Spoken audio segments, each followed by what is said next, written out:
We're going to talk today about how Israel was born.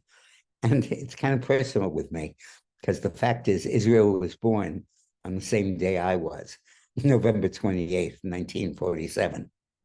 That's the day that the United Nations General Assembly voted to approve the plan for the creation of the State of Israel. And so Israel and I are both 76 and a half years old now. Today's video is sponsored by the Patriot Gold Group, and it's very important. The money supply is shrinking year by year for the first time in 90 years.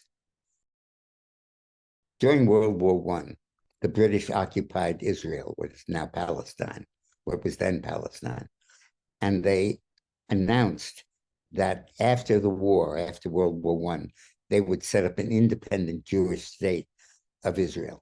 And that was called the Balfour Declaration by Arthur Balfour, the British Foreign Secretary. No sooner did the British say that than the Arabs were up in arms, literally shooting at the British, attacking them, and saying and begging them not to set up a permanent state of Israel. But things existed kind of in limbo, and not much happened during the interwar years as the Holocaust gathered steam. But then at the end of World War II, when people saw the destruction and the 6 million loss of Jewish lives brought about by the Holocaust, there was a new demand for a state of Israel. The idea was that they needed their own country to protect them against the historical trends that had virtually wiped out the Jewish population.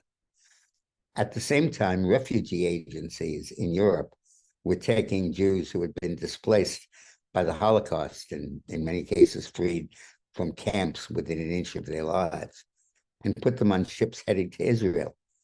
And Britain had to enforce the law at that time, which did not yet allow Israel's sovereignty.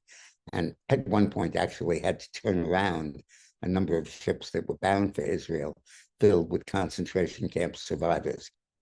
The experience was harrowing. And as a result, on November 28th, 1947, the world, through the General Assembly, voted to create the State of Israel. The actual motion was to partition what was called the Transjordan territories, which were the countries of Jordan and Israel and the West Bank. And that resolution contemplated the creation of the State of Israel. Immediately, its Arab neighbors all declared war on Israel, literally within hours of the partition taking place.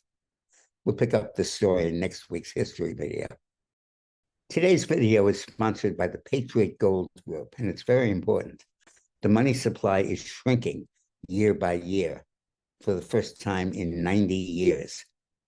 Money supply economists define as M1 plus M2, and together they include all money in the country, cash, coins, money market, savings accounts, checking accounts, everything put together.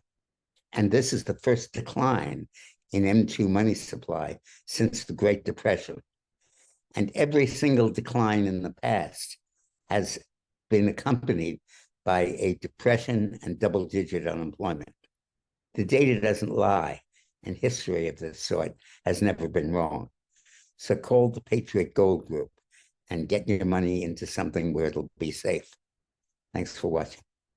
The Patriot Gold Group offers no fee for life IRAs to viewers of these videos. The IRA minimums are $25,000 and $100,000 for the no fee for life IRA.